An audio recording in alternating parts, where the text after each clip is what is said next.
Hey, it's Joe West from the West Barn with Mike Shimshack. And today we're here with Bart from Mercy Me. Hello, hello. Good to have you. Is it good to be back? It is. It's been a long time. Almost 4 years, I guess. 3 years, It's been that long? Yeah, well, the album came out in 2017, so end of 2016, early 17, we were here. So, Bart, the Mercy Me, and they made a record here in I guess technically 2016 we made it. 2016, it was nominated for a Grammy, which is very cool. Yes, didn't win. We're always the bridesmaids. Well, it's an honor to be nominated, right? That's right. Yes, it is. But they came here and made it at my little barn and had a blast doing it. My recollection from that session is that I came down, got sounds, and then David was so good, I was like, oh, I'll just let him sit there. And I went out on the porch and I smoked a cigar. And then I went up to my house and smoked a couple cigars. Right. And my phone didn't ring. So I came back down the second day, made sure all the mics were still good, and got you guys going. And then David never called, so I sat on my porch smoking cigars all day. And the third day, I went to Florida. Oh, nice. I didn't realize that. That's awesome. And you guys continued on without me with no problems for No, man. the It next was 10 actually days. one of the probably the most pain-free times we've had. Like this place wrecked us in a good way. Like we ended up buying a log cabin not far from here because we for years were looking for land, and we were like, would it be offended if we ripped off the exact? We loved it so much, and then we ended up getting a log cabin. It's still not as cool as the open recording concept. And Rory Feek did the same thing, and I'm honored. You know, it's just it's cool to have people come around, and for whatever reason you get on a record or get to be a part of a record. I had mixed years ago. I had mixed a single for you guys. That's called right. Hold It Fast. Yeah. So it was good to see you guys again, and I was glad the record did so well. So Mercy Me is one of the it's the U2 of country music or of Christian music. Yes, I mean I don't know. did I just make that moniker for you? I guess. You Sure, guys are- why not? You guys are like the biggest, most leveraged band over the last 15 years. Well, we're still paying the bills, so yes, I'll take that. We started in '94, so 25 years, and we started. Let's see, man, it's been 20 years since we signed with Fair Trade, so that's crazy. I got a lot of people in my family. They're going to be real excited that I'm talking to Bart right now. It's a big deal. Well, I get phone calls every blue moon. It's like when they're going to Pittsburgh, where I grew up. They'll be like, hey, can you get me tickets to the third day or whatever, and I can't. But with Mercy Me, I did make the phone call and got them. Yeah, you got told us. Yeah, always call. My one sister has 9 kids. She didn't call. Right. And my other sister has 2 kids. Got these awesome seats down on the floor, and they met each other at the show. Yep. And my one sister with the 9 kids was up by the rafters. Oh, no. Oh, she went but didn't ask for tickets? She went but didn't ask for tickets. Man. And thank God, because I kind of going to say, hey, I'm going to need about 18 to 20 tickets. Oh, we would have done it. It wouldn't be the first time we've done it for somebody. Don't say that. We'll have to edit that out. Was that the last, not long ago, that Pittsburgh show? Yeah, that was the last show in I think Pittsburgh. it was would have been last fall, I believe. Yeah. What's crazy about that is that Ben Roethlisberger came to that show. Never met him. I'm a Cowboys fan, and he came up afterwards and he invited us to his house. So we stayed at his house till 6 in the morning. Oh my God. And I talk to him every week. Like he's become one of my dearest friends. And I'm like, this is, and then what's crazy is that God has a humor because between him and for some reason, Doug Peterson, head coach of the Eagles, is a good friend. And as a Cowboy fan, this is please don't ever tell anyone. Yeah. Now I need Eagles, a 49ers man, you gotta be friend, and then I'll just have the trifecta. Right. That's interesting, because as you get more successful, you start to hang out with people like that. Think about being a kid and no being question. ever having the opportunity to hang out with Roger Staubach, Yeah. It's insane, and it's funny because we've doing it this long. You learn that every athlete wants to be a musician, and I think every musician dreams of being an athlete. And so there's this weird kindred spirit between the two. We've met a ton of athletes, and I'm a massive sports fan. So it's I will take full advantage of any clout that I have. That's to try still to the meet golden people. era of football. It was the Steelers. Oh, Cowboys. dude, yeah. That was yeah. it. I did a podcast yesterday with a guy that used to be, guy named Jason Romano, used to be at ESPN, and it was all sports, and he was like, if you take a time machine back, where would it be? And for me, just because my dad talked about it so much, would have been the Ice Bowl. Just to see. yeah. I mean, I would be miserable and wish I wouldn't have because it's so cold, but my dad talked about that so much like it was a war or something, So what are your thoughts regarding the old school football versus the modern football? I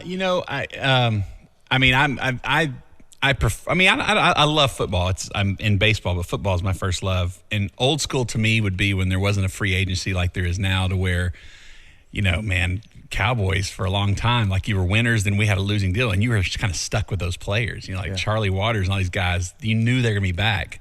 My kids now, like, they latch on to whoever's on the cover of Madden football. There's no loyalty. There's no right. My kids like the Cowboys because of me, but it's like music. It is kind of like music, yeah. And so any given time, these players could show up anywhere else. And so, it's definitely a different thing. And yeah, I guess I just love it was miserable when your team stunk. Like, our guitar player grew up in Tampa, and he's like, man, the Bucks were so bad for so long, but he was loyal to those players. There's something cool about that. And my kids, they don't quite.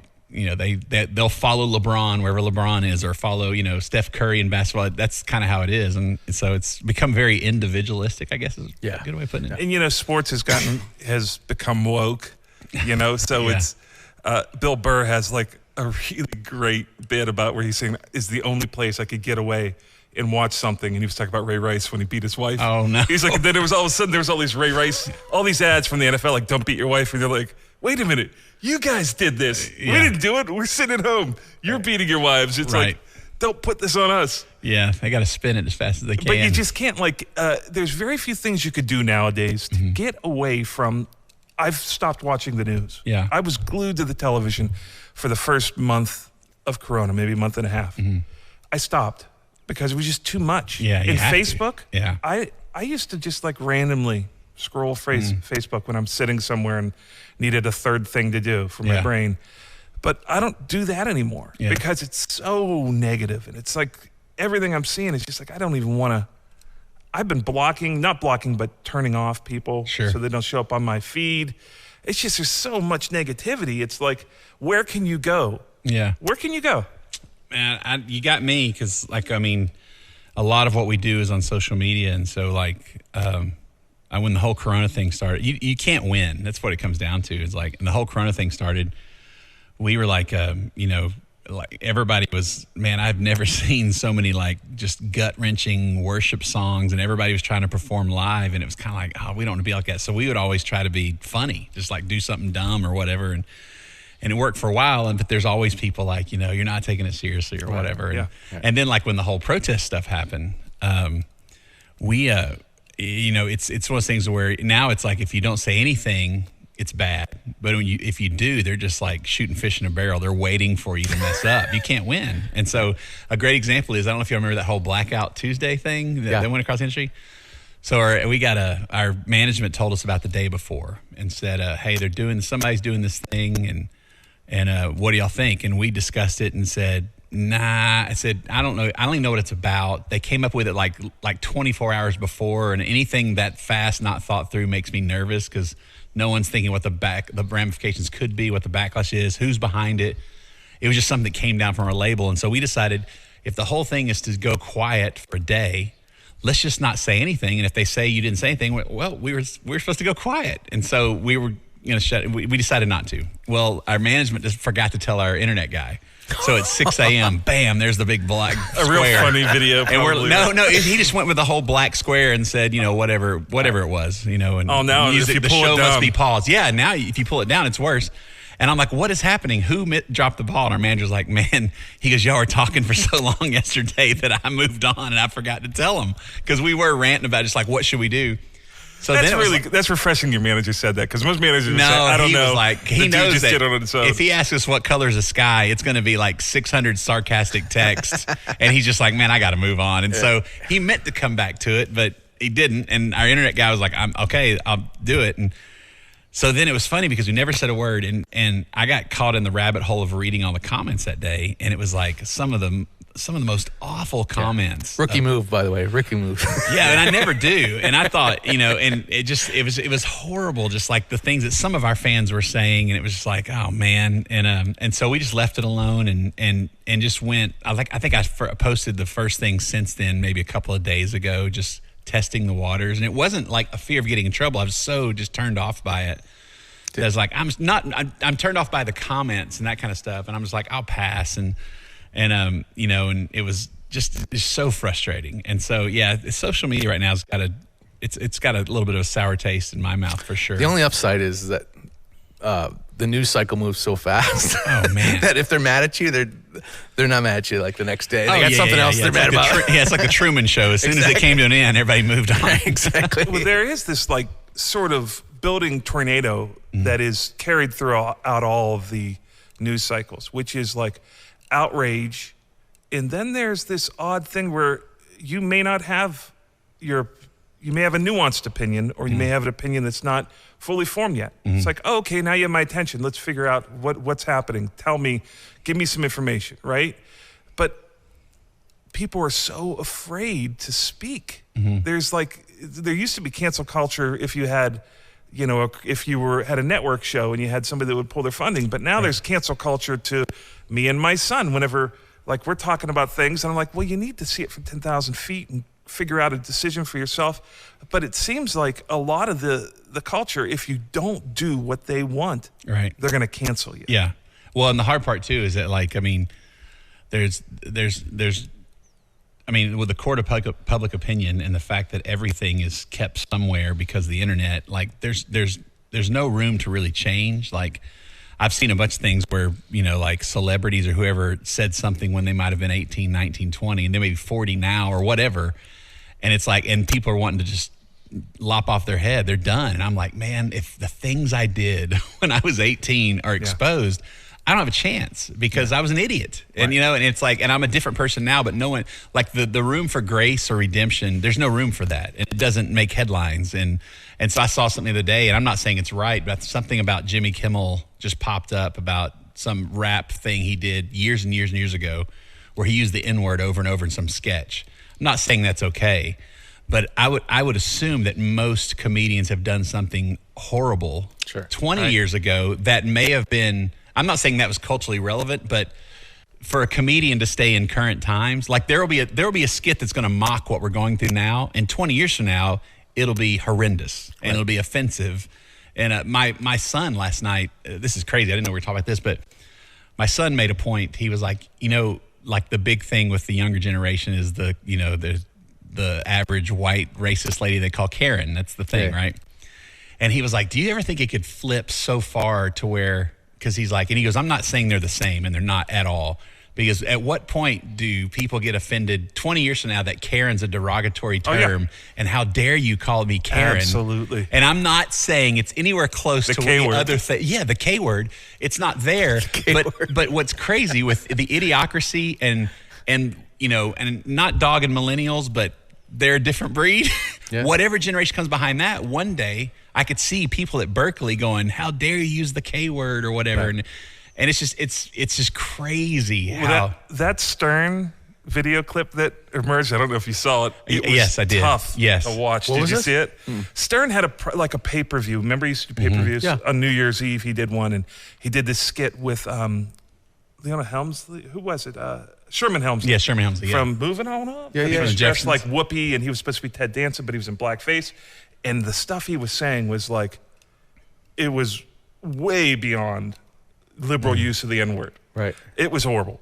But we'll see if he survives that. I know. I noticed my timeline is full of Howard Stern clips now, so I think they're trying to remind us how much we like Howard Stern. Right. Probably. Right? So well, it's not hard to wag the dog, that's for sure. And I mean, like, I think Jimmy Fallon had the blackface thing, and, he made an apology, sincere apology, and, I'm sure it'll go away, and, he'll be fine. The Kimmel one is interesting because he's definitely a very outspoken left, and I wonder, the right's going to try to not let that one go, and just, it's just whoever. I mean, I don't know. It's a weird, crazy time. It all seems to cancel each other out, where none of it actually matters. nothing gets done. Where we Nothing gets we done, don't get anywhere. Yeah, it's true, and that's with the news too. It's like, you watch CNN, you watch Fox, and two different everybody worlds. has their own agenda, and it's like worlds. I could literally look at the same headline on both, and it's totally opposite. It's unbelievable. Yeah. How I can't even say I'm really for one or the other. They're so disgusting at times of how extreme they'll take it. You can't tell. We always joke because we don't always see eye to eye politically, but we agree to. I respect him so much that it's that's what's missing is the civility of it all. Of I saw this great quote the other day. I'm paraphrasing. It was something to the effect of, when you ask somebody's opinion, you don't really want their opinion. You want your opinion in their voice. Right. What you're really looking for. Totally. Well, those are some of my favorite conversations. I told Zach, it's like, you need to surround yourself by people of various opinions. Yeah. Right? You need to be able to sift through this. You need data to do it, but you have to be able to look at it from a vantage point where you're judging the information. So if I don't have friends that are further left than me, and I'm a libertarian, I'm a constitutionalist, I would say. Yeah. Then I don't hear that voice. Half of it is like, what are you hearing? When all you hear, like when I was in New York City, I'd listen to WABC AM radio going into the city, and I'd listen. It was all conservative talk. That just happened to be what was on there. And then pretty soon I was like, yeah, that Rush Limbaugh makes sense. And it's like, I don't think he makes a lot of sense now, but the lack of distance, me listening to him all the time, I was like, yeah, man, yeah. There's a lot of this where it just you get like won over by the everything is people so you hang out with. extreme.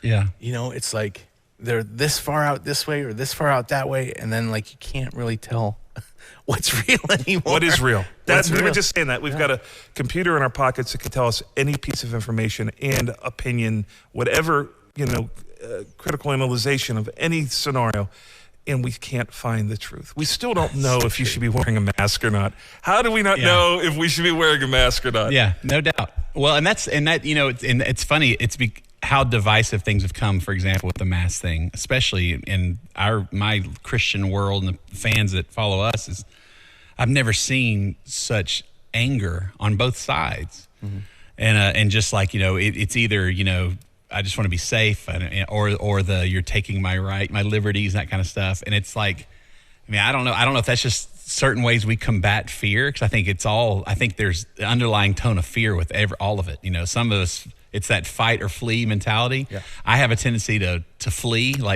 so I've and I have my oldest son is diabetic, and so no one really knew exactly how that would affect him. So we hunkered down and we've worn masks most of the time. It's to that point now where it's hard because you feel like part of you just has had enough, and you're just like, it's so hard to do this. But we've leaned on that, and we have other friends that are like, conspiracy theorists almost, and they're taking our freedoms, and they'll be like, hey, but I'd wear a mask if your son was around. I'm like, what about the other 50 people you're around before that? That's just, and it's like, but yeah, so we just choose not to talk about it. I'll tell you what, you're talking about the whole political thing. It's like we were in Hawaii doing a show on election night when Trump won. and I have to admit that I'd moved from Texas not long before that and held on to, didn't get my driver's license changed. So I didn't get to vote. I had to vote in Texas, and I was here. So whatever that's worth, I'm kind of proud to say, hey man, I didn't get a chance to vote because I'm still not sure what's going on. But that night, I would have bet the farm that I was going to wake up to Hillary winning. I think everybody thought there's no chance. And the second somebody woke me up because the time change, it was like, hey, he won. I just couldn't believe it. And I'm sitting there going, does this mean he's better than I think he is? Or is that how much of a dumpster fire? Like, how bad do you have to be to lose to Donald Trump? Yeah. I'm not dogging her. I'm saying anybody. It did not. They chose. She was the most divisive candidate. You could have possibly chosen. All right, I gotta. This might get you in trouble. When people say that they believe that God is acting through Donald Trump and that he's an anointed man of God, what's your feeling on that? Well, he did harden the heart of Pharaoh. But here's the thing. I will go as far as saying, I'm not one to throw that around, but I would say that even if Hillary or whoever's in office, I would say, I believe that God has his hand on everything. And so I would say, if I agreed about Trump, I would have to say the same thing about Hillary, is that even though I disagree and I don't know why he would put us through this or whatever you want to call it, I would still say, man, I don't think God said, well, I'm out. Whether he's in control or saw it coming, however you want to call it, I have to believe that. Otherwise, it's like, what am I doing? Wasting my time believing in something that is either aware or what. Anyway, it's a whole different thing.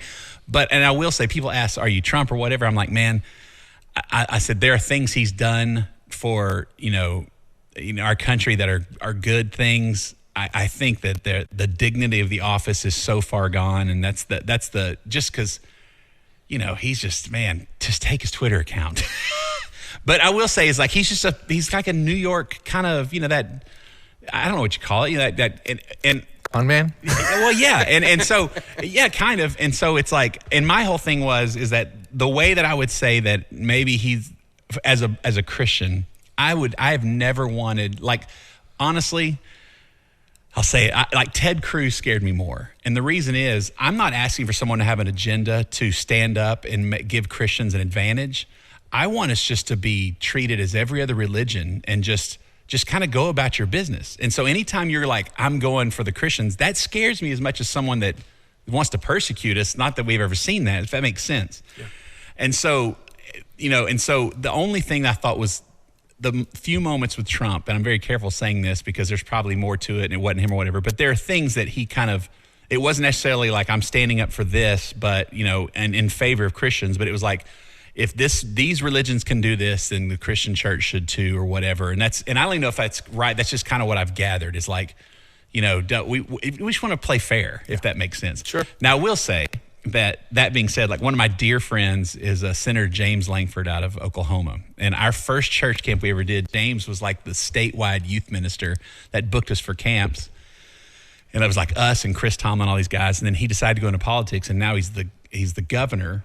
And everybody thinks if Trump would have lost, that he would have been like this. Like, you remember back when Dan Quayle, for a moment, we thought he was like the prodigy until he couldn't spell or whatever it was. Like, yeah. Well, like he was, James Laver's on the fast track. Like he could be a president one, a young guy. He's amazing. He's an unbelievable guy.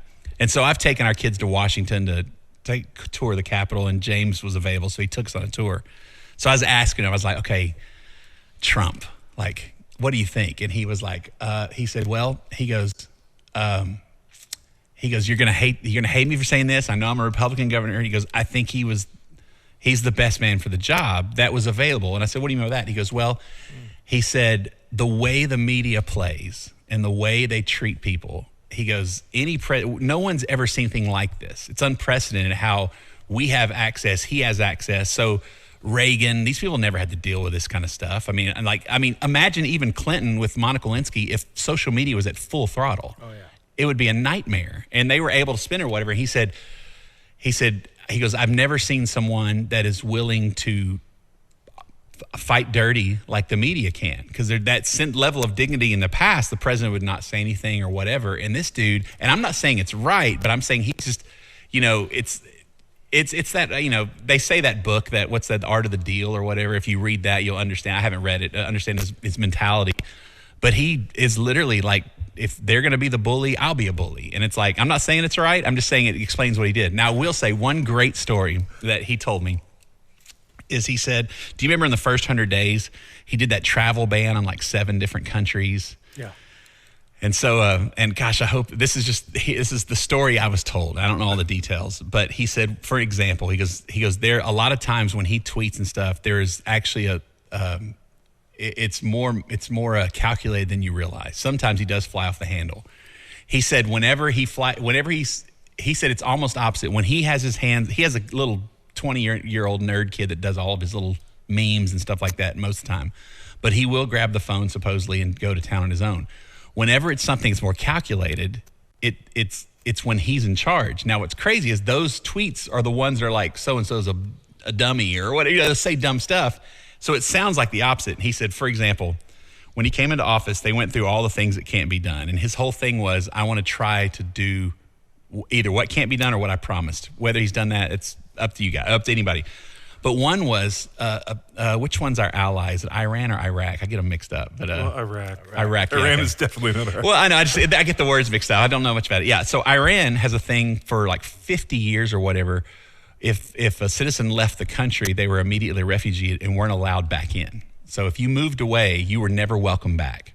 So there's generations of refugees all over the world. And every president for 40, I don't know, maybe 50 years, I don't know how long, have tried to say, take back your people. And they won't do it. We'll never do it. And so somebody informed Trump of this. And so Trump's like, all right. And so he comes out with this travel ban that has all these countries and Iraq. Iraq? Which Iran. one? Iran, sorry. And Iran is on this list, and all the others like Somalia. It's all the places that make sense, but Iran was on it as an ally. They're like, whoa, time out. Oh, no, Iraq would be an ally. Yes, Iraq. It's Iraq. Yes, because Iran was the hostage situation, right? Right, Okay. right. It was Iraq that was on there as an ally. Okay. And they were like, no, wait, a mistake, wrong one. Maybe they thought that was me thinking. And they're like, that we can't be on this list. What are you doing? Trump's, he's crazy. And so Trump got on the phone and said, I'll take you off the list if you take your refugees. And they're like, we'll do it. And wow. and during this time, he was tweeting about maybe Rosie O'Donnell or something dumb. And his whole thing was, and this is what the senator told me was, it's almost like a sleight of hand. He can say something so crazy that the media will just, it's like a feeding frenzy. And while all this is taking place, because he knew that he could get the news, he would call them and say, take your refugees. And he did it in one phone call, according to the governor, that no one's been able to do for 40 or 50 years. And no one will ever hear about that. And he doesn't want the news to know about it. And he goes, he will do these things, the things that truly matter to him. He'll try his best for you not to hear about it. And he goes, and you can almost, this was probably a year and a half ago. So I don't know if it still is. But he goes, it's almost to the point to where when he puts something out like so-and-so's fat, he goes, most of us think something's going down, and he'll put this most crazy thing. He's on the phone with Jenny Craig. Well, he'll make fun of somebody, and they said it's a sleight of hand, and he's like the king of it. Now he'll create his own smoke screen to do something else. Yes, because he says that's the way the media plays, and that's the way everybody plays. Now, the governor would say he is a little crazy though, and this is a bad comparison. Some people say comparing to Nixon is justified, but other than Nixon and Watergate, the rest of the world was mortified of Nixon. Like I was watching a documentary about the, I think it's called Leaving Vietnam. It's unbelievable it's on like iTunes or whatever. But it was like in 72 or 73 when they finally left. It's somewhere around there. Nixon, right before he resigned, North Vietnam would not, like they were mortified that he's going to nuke us. Like they were scared of him. And the day he retired, they attacked South Vietnam. They moved into Shanghai. No, would it be Shanghai? No, it would be Saigon. They moved into Saigon immediately the day he retired, and all heck broke loose because that's all they were afraid of. And that's what he was talking about. He goes, man, people with like the Kim Jong and all that kind of stuff. He's like, there's a little bit of crazy that might be working in our favor. He said, but he's like, but he's a nice guy. He said he doesn't care what people think about him. I'm not saying he's trying to do all things good, because I still read the tweets and going, man, I hope something noble's coming out of this because it's embarrassing. And I said, well, what? I said, what else is the, like, I asked him, I said, like, how did he pull this off? And he said, well, he said he's the one thing he goes, when I realized it was going to be okay, was that he said that Trump went to his family and he asked him like, hey, if I do this, there's no telling what could happen to me, like just the worst case scenario. And his family decided on who should be the vice president. And at the time, and I still, like, I'm a fan of Pence. I mean, just from meeting him, but he was like, at the time, one of the more respected across both sides. Of course they've kind of butchered him now, but then like it was, they were like, it's the most perfect decision he could have made at the time, where both sides are okay. And his whole thought was, if this thing goes crazy and something happens to me, they all kind of agree, like, this is the person that, basically, if I'm going to be the crazy one, we need an adult in the room, if you will. And that was, anyway. Good cop, bad cop. Yeah, kind of. And that's what James Langford was like. He goes, man, I think the world of Pence. And he goes, I never would have thought he would have picked someone like that, because Pence, for the most part, probably disagrees about half. For a conservative, like, he was probably a pretty liberal guy. I know he wasn't always a Republican. It just seemed like that was the ticket to jump on. But he was like, he would have never guessed that he would have picked somebody like Pence or whatever. Oh. But it's anyway, yeah. Well, it's interesting that we all get to have a political opinion. Sure. But I'm the first one to admit that I'm just overwhelmed. Me too. I don't know. Like, so many points on the board that we discuss and that are controversial, I could go either way on if I had somebody compelling telling me information. And that's really, when you go back to Aristotle and Socrates, it was, what is truth? Mm-hmm. And it's ironic that today we are still wondering what truth is. Yeah. But it's my heart aches a little bit because I want people to like me and I want to make the right decision. Sure. I just don't feel like I have good information anywhere. And that's the sad thing about this, is that there's people actively out there misinforming. There's a campaign of misinformation being sent around, drawn across party lines or, lifestyle lines. And I don't know what the solution to that is. Obviously you're a singer. Yeah. You dabble in music. Yes. I wanted to let you know that me and my son we watched it once already, but we rewatched I Can Only Imagine, which was one of the best movies. I literally cried, which is tough because I grew up in a house that if you cried, you were stoned. They took you outside and buried you up to your neck and stoned you. Probably the reason you cried while watching it. Yes. I tried to cry during movies, like feeling, I want to cry. It's safe, I can cry now. And I can't make myself cry. Right. So I literally cried during that movie. And I thought that it was a lot of those movies that maybe have a Christian message, somehow they come off like Lifetime movies or they cheese out. Yeah, absolutely. But I'll tell you, that movie is like inspirational, fantastic. And it was like everything I needed to go out and want to be a better person the next day. And to hear your life story made your music so much more relevant to me. Yeah. Everybody knew that song. That song was like, this unexpected song that became a huge Christian hit. But then something happened and it was huge everywhere. Right. And it was so blatantly, it's a worship song. Yeah. Right? Yeah. So it boggled my mind that it crossed and was like, was it a number one in the pop world? I think it was like, it went to 2 or 3, I believe, or whatever. I think it was like Michael Bublé's Home or something like that. I can't remember what song it was. Yeah. Yeah, because it was, the whole thing was, and I would say a lot of it happened after 9/11, roughly. It wasn't directly because of that, but they were pretty close. And man, the original thing, the song ran its course in the Christian world. It was our first album. I wrote it in 99, and then the album, I think we signed the deal because of that, and that's when Amy Grant gave it back. And then we spent another year making the record and then released it. And I'm sorry, no, we spent it, let's see, Amy took it, and then we spent a year making it, and the goal was that Amy was going to release it before then, and it was going to be her big El Shaddai comeback moment, and we were going to be putting our kids through college. Well, we took a year, and Amy wasn't even halfway done with hers. It ruined our plan because we were going to springboard off of her. So we released before. We put out one single that was awful. It was terrible. I won't even talk about it. And so that was when the "Bless Me Indeed." Remember that whole prayer of Jabez? It was a big thing in the Christian world. Like somebody, a little coffee table book of this one verse and it was like hey, if you pray this, you can, be a millionaire. It was the whole prosperity thing, which drove me nuts. Well, anyway, and so our label thought it was a good idea if we wrote a song for that. So reluctantly we did, and tried to sabotage, knowing they wanted a slow song. And so we made it fast and everything. And they still released it as a single, and it tanked. It was horrible. And then we were about to release our next single, and that's when our manager reached out to Amy's and said, like, is this song ever coming out? And that's when, in real life, in the movie, it says she called me up on stage at the Ryman's where it was.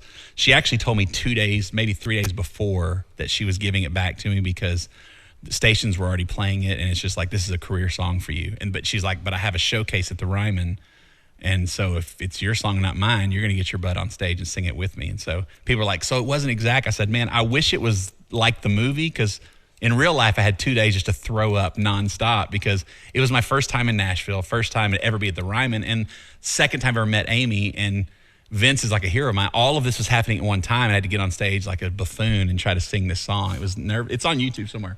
Well, anyway, so after that, our album, it went platinum because of the Christian market, and then we started releasing our next album. We moved on. It was Spoken For as our next album. Released the first single, and I think it went number one. And right about then, we were promoting this new album everywhere. And I got a phone call. I lived in Dallas at the time, and they said, hey, turn it on Wild 100. It's a top 40 station. And there's a morning show called Fitz and Big Gay Steven in the morning. And it was like a shock jock, Howard Stern kind of deal. They said, they're playing Imagine. I was like, there's no way. Baptist station? Yeah, exactly. And so I turned it on. As soon as I turned it on, they're saying, stop calling, we'll play it again in a second. And so for the next 4 hours, all they did was talk about the song, take phone calls, and play the song again. They never played another song for the rest of the show. To where they dared me, like, we heard they live in Dallas. If you ever get this, call us. So the next day, either that day or the next day, I called in. And I was so mortified because I grew up at this little legalistic church, and I mean, honestly, I was scared of Big Gay Stephen because I didn't know if it was him or if it was like this Will and Grace, like really over the top kind of personality on the air.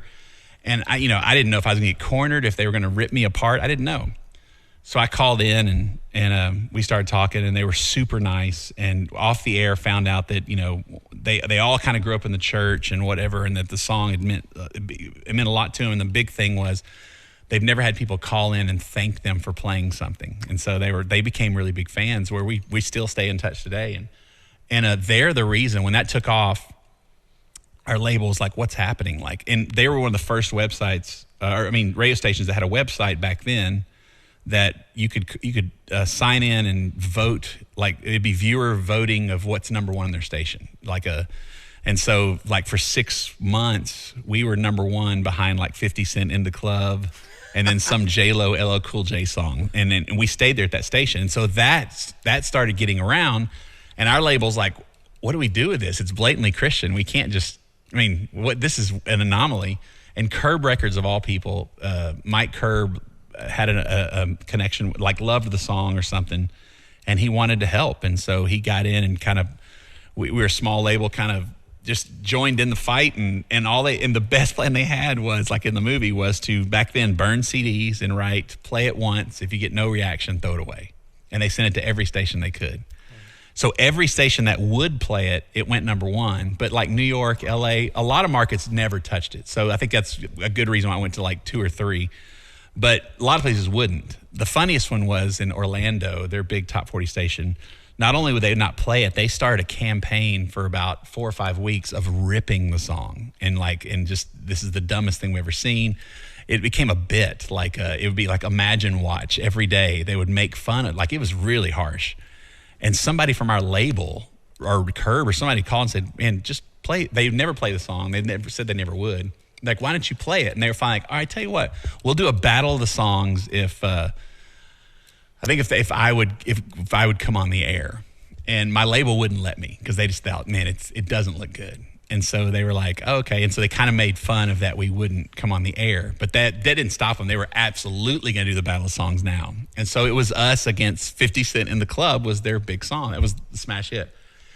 So they played the songs, and people would call in and vote. And it was the first, and they do this often, it was the first time that, like, Imagine won by 100%.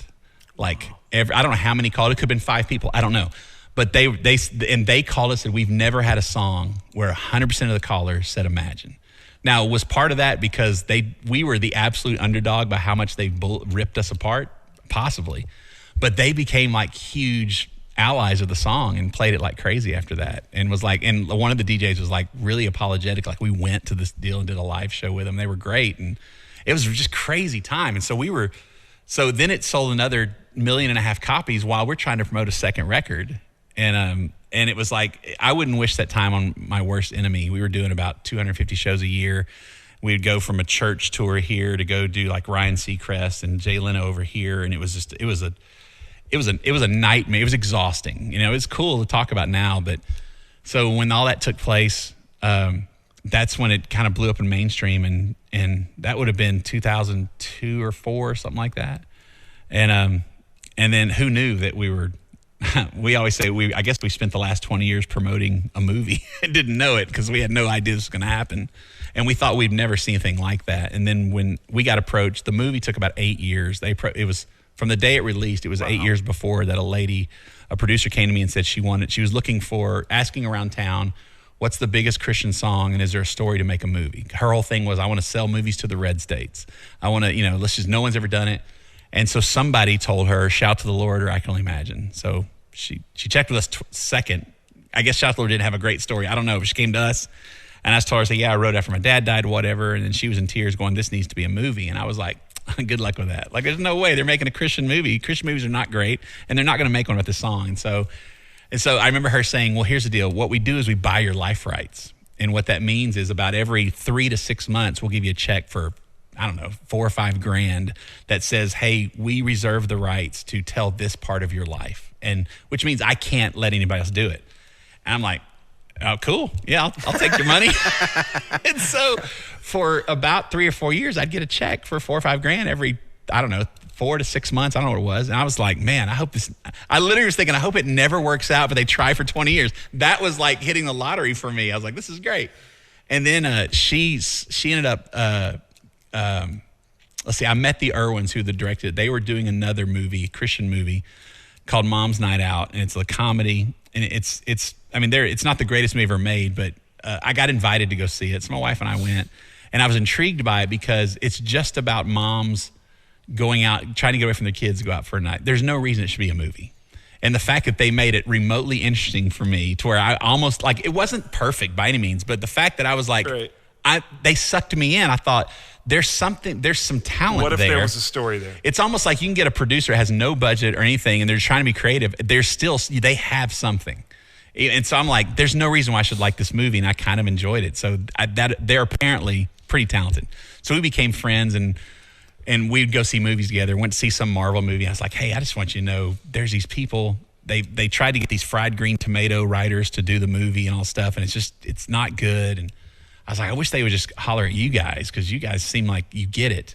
And he was like, well, what's crazy is they sent us the script this morning and asked if we wanted it. And I was like, what? So they ended up buying it outright from us as an independent film.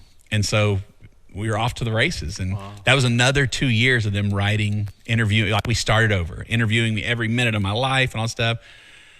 And then when we started shooting, and I kept telling, I was like, look, man, I'm a nervous wreck because the odds are this is probably going to be a bad movie because it's just a Christian movie. And I just don't know. I just figured it's going to be a Hallmark deal. Nothing against them. It's just, yeah. And so the more we made it, and I started reading scripts, I was like, okay, maybe I'm too close because this actually isn't bad. So maybe I'm drinking the Kool-Aid, and I've got vertigo when it comes to movies. I don't know what's up and down. And so we got into shooting. They got a great cast. And when Dennis Quaid came on, it was like, I was like, maybe this is how, because I always thought, how does someone not know that their movie is so bad when you see a really bad one? Like, who was telling him? You know what I mean? Like, Yeah, totally. At some point we're like, this is going to be great. And then it's like, how are you the only one to think that? Well, then I started getting worried that maybe this is how it happens. This thing is awful and I can't even see it. And it's just like, it's standing in front of people and exposing yourselves going, okay, take a look. How do I, it's nerve wracking. And so everybody around us like, man, this is really powerful. It's really good. And I bought into it. And then when it was about time for it to come out, I was just like, oh, this is going to be awful. And then the reviews started coming back and it was pretty positive. I mean, there's obviously some that just haters of Christian movies altogether, but man, it did incredibly well. It blew my mind. And what's crazy is, talking about all the stuff we went through before, I've never seen anything like the movie world. And like, you put out an album, you've got a good maybe 18, 24 months to promote and keep promoting or whatever. A movie's about, if you're lucky, 8 to 9 weeks in a box office, if you're lucky. And then once that's done, it's over. Like, DVDs are like a side thing, but that's the sprint. And so I'd never seen, we hit it so hard. And with us, because most movies have a Dennis Quaid or a movie star they're trying to go do stuff. Well, because of Lifer and Welcome to the New, those two albums were super successful. We were just in a hot spot. Then the movie came out and it was just like the perfect storm. Well, if you can't get Dennis Quaid, take Mercy Me. Like, we're available. And so everything that any directors dreamed of doing with a movie star who usually will only do so much, we were all in. And so they took us everywhere and did so much press and everything. And then Dennis got it. He fell in love with the movie as soon as he saw it. So then he jumped on board and we were doing all this stuff together. And then 8-9 weeks, it's out of the theaters and it's done. Like, it's like, all right, guys, great. And I was like, this weird depression. Not that I wanted to continue, but it's that depression after making an album or whatever. I was like, what is happening? This is way worse than drawing out, promoting an album. And then you shouldn't hear anything, what the numbers were or whatever. And then when we finally heard like how big it had gotten, we were just blown away. Like, I think going back to your thing about the battle you were number one on the station and number two was. Who was it? In the Club, 50 Cent. Yeah, 50 Cent. And I think it goes to show you that people want stories about part of them are you. Yes. Part of them are in the club, yeah. right? Yeah. but it's like there's still a percentage. We are not one thing. We are many things. So I think that if you give them a story and you give them something that they can relate to and believe in, people show up.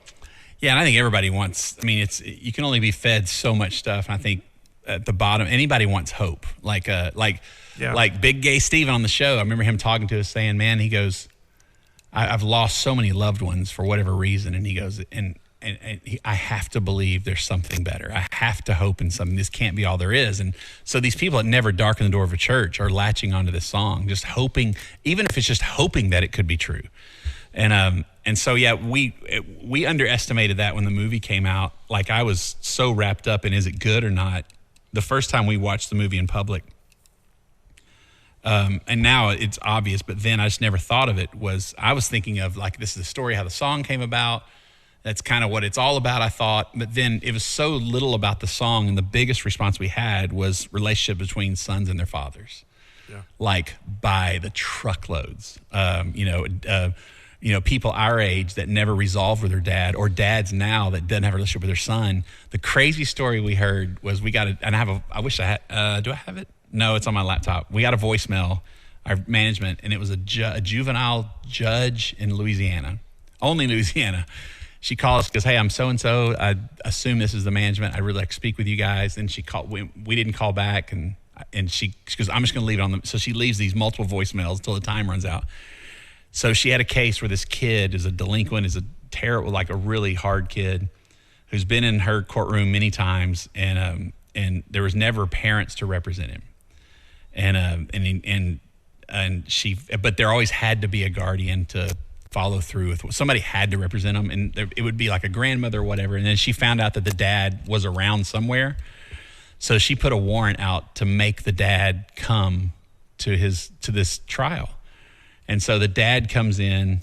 I don't know what the relationship, and when the kid comes in from being in handcuffs or whatever, they immediately start yelling at each other. Like, so it was a pretty rough scene. Like, it would have gotten really violent. These people hate each other. And she said, definitely absentee dad or whatever. Well, whatever the case is, about halfway through, she stopped and said, there's a movie called I Can Only Imagine that starts at 1:00, and I'm ordering the two of you to go together. Wow. I didn't know you could do that. And she said, I may lose my life, my whatever you have for being a judge. But she made them go. Officer assisted, empty theater. She set up a special viewing because the 1:00 they were worried, and so the movie theater said we'll play it. So literally, the dad and son, a couple officers, they watched the movie, and she goes, and you'll be back here like it's either that later that afternoon or the next day, I don't know. And the officer, she said, at first the officers called and said he won't stop crying, and the dad, and he won't move, like he's just sitting there as the credits are rolling, and the kid doesn't know what to do, and so. She goes, just let him be. Oh, that it was supposed to come back the same day, but he wouldn't move. She goes, just bring him back tomorrow. And so they kind of gave him space, and the dad and son talked it out for almost an hour after the movie's over in the theater. To where the next day they came back, like she said, literally like they were arm in arm almost, and like he was right by his side, and he's like, I'm gonna try to do better. This is what my dad did to me, or whatever. And this would have been this. She left the voicemail, and we finally did a show in New Orleans. She came to it about a year later. And we were like, so what happened? And she said, he's still in his life. The dad is still in his life. And that she goes, it's not perfect, but he goes, the kid hasn't been arrested since. And the dad is doing his best, and that they have a relationship. And I'm like, oh my gosh. That's incredible. Makes me emotional just hearing that story. And so it's like, man, forget the song. It's like, it's the story. There's so much more there. And I've been in a lot of podcasts during this, and most of them have been about forgiveness. And about my dad and stuff like that. And it's so funny because with my kids all wrapped in the whole Marvel stuff, that's their whole world, is that like our joke is that forgiveness is the most underrated superpower there is. Mm-hmm. And it's not, we think that forgiveness is like, if I don't forgive you, that it's eating you alive. Man, whoever did you wrong is not losing sleep over what they did to you. It's eating yourself alive. 100%. And so it's all about setting yourself free. It's not what you're doing to them. They're not sitting there going, man, I wish he would let me go. They don't care. But it's eating you so long that I think that there's nothing more freeing than being able to forgive someone and truly forgive them. And people are like, how'd you do it with your dad? And I was like, I do it every day. I'm learning things that he passed on me that I wasn't aware of last week as a father and a husband myself.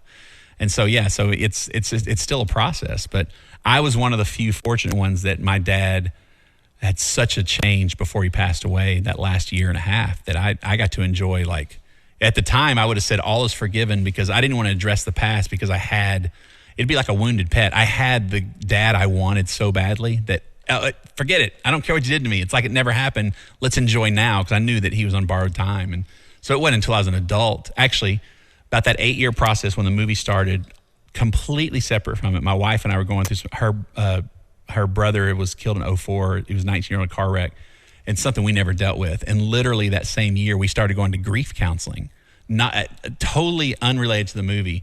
And that's the first time that a counselor kind of connected my childhood with how I deal with things now.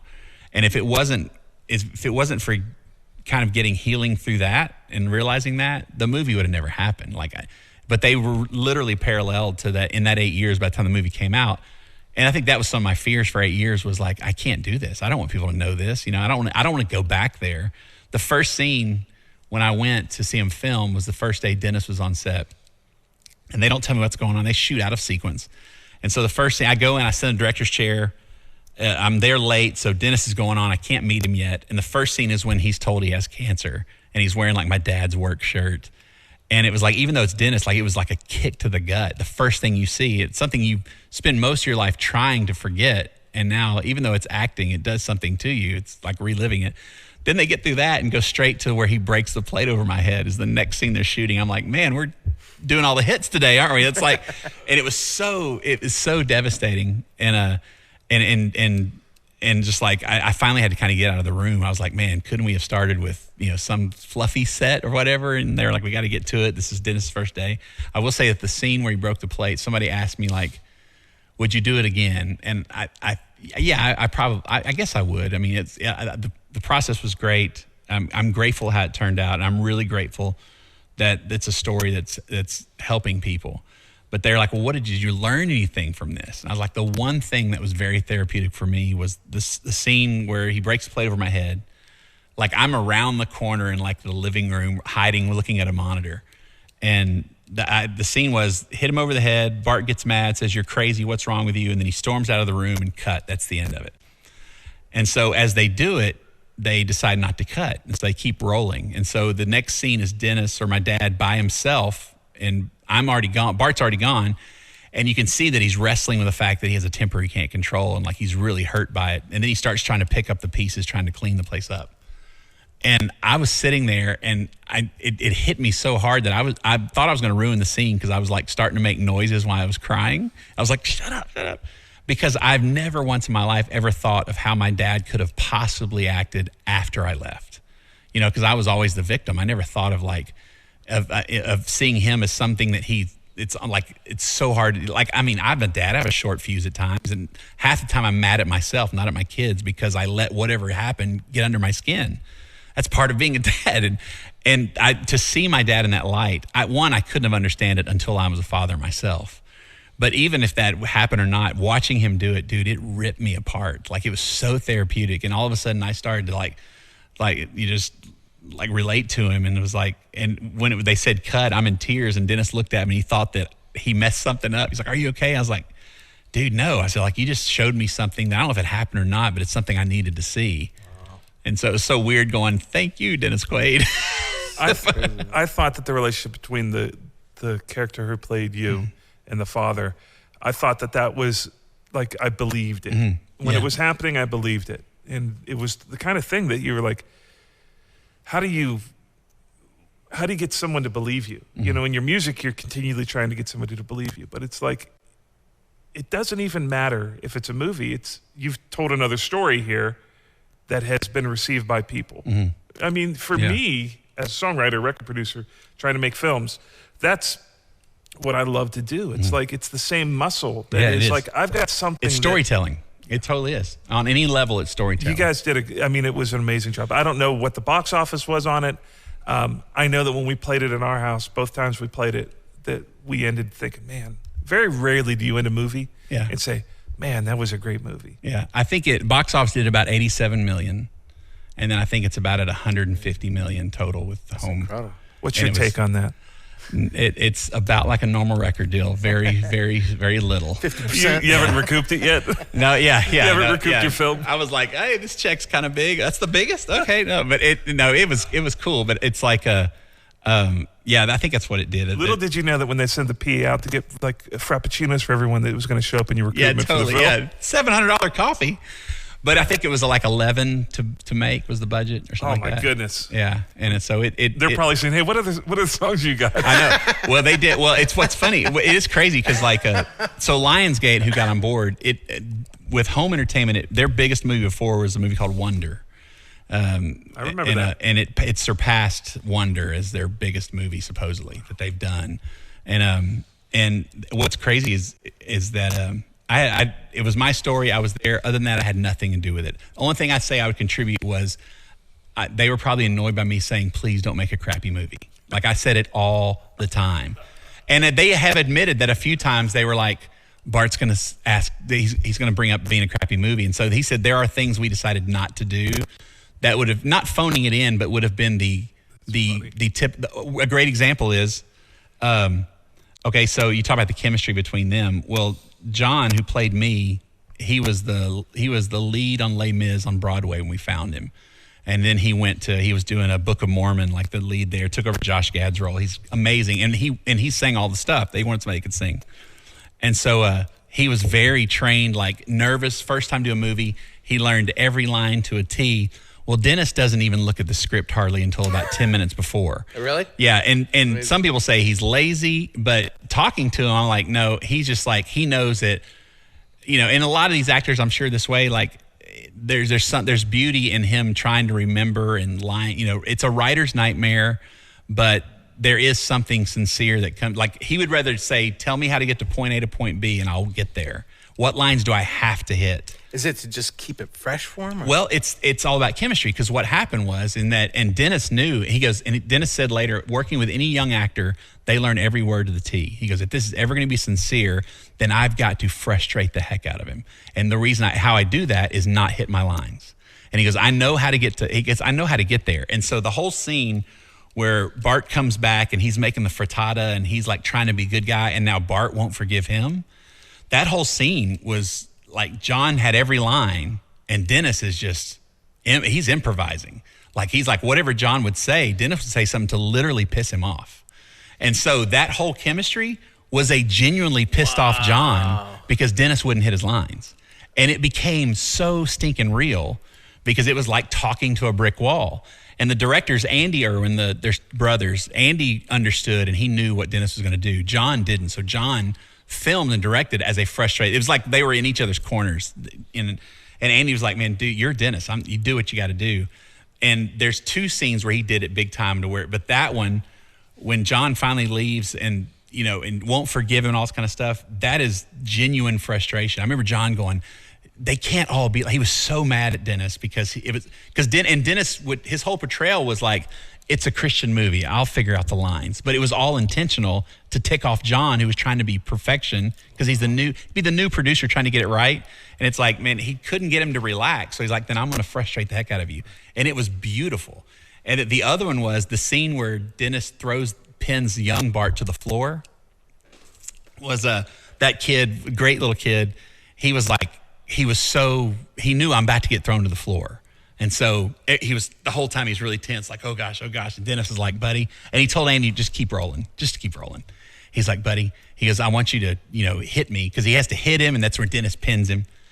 And he goes, and so they're rolling. The kid doesn't know. Everybody else knows. And he goes, hit me. Well, the first time the kid hit Dennis in the ear, like right in the ear, like with this, and it popped. He's like, oh my gosh, what are you doing? I'm so sorry. Hit me again. And after about the fifth time of over and over and over, Dennis pounced on him and slammed him to the floor. It wasn't hard, but the kid didn't see it coming.